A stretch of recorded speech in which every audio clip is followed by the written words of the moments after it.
Charles Oliveira and Justin Gaethje in the UFC lightweight division. Charles Oliveira, one of the greatest I'm going to be honest, the greatest grappler, jiu-jitsu practitioner in UFC history, without a doubt. The man has so many dang submission wins on his record.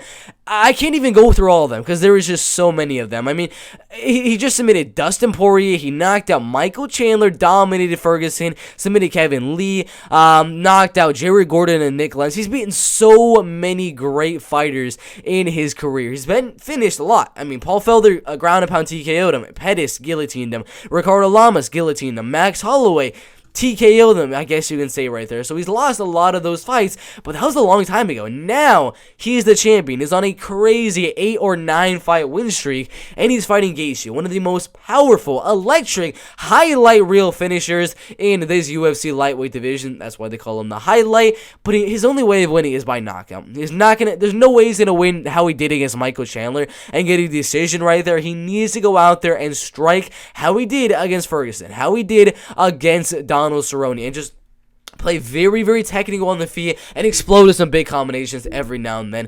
Defend the takedowns. That's really the only thing, is to defend the takedowns in this fight. It's not going to happen. It's not going to happen, man. We've seen him get dominated by Khabib Nurmagomedov, get submitted in the second round right there. Yes, Oliveira is no Khabib Nurmagomedov in terms of the wrestling game, but jiu-jitsu-wise, Oliveira is definitely there with Khabib Nurmagomedov, and I do think even if Oliveira does not get a takedown, he can do exactly what he did against Dustin Poirier. Get the fight to the clinch, get that body lock, and just get a hook in, and just jump up to the back. Get a rear naked. There's so many outcomes to the fight.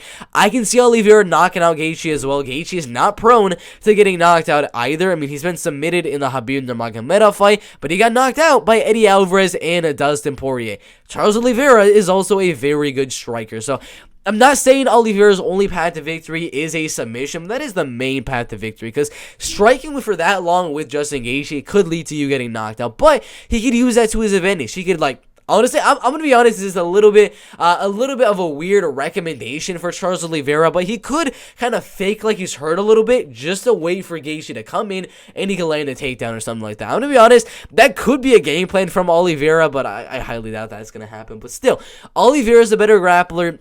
He's a better Muay Thai type of guy. He's a lot lengthier. He's got 4 inches in reach right there, so it's going to force Gaethje to come in and making it easier for Oliveira to land the takedowns. He's got the better kicking game. Yes, Gaethje has more power. He's got more finishing ability in terms of the hands, but still, Oliveira is the more well-rounded fighter. He's going to get the fight to the ground at one point or another. Oliveira by submission on Gaethje, and then he'll fight Islam Makhachev. And originally, I had Islam winning, but I'm going to switch it, man. I'm going to go Oliveira to win that fight against Islam Makhachev by a decision. But yeah, this should be a good fight. Oliveira, I do have him winning that fight against Justin Gaethje by a submission in the second or third rounds.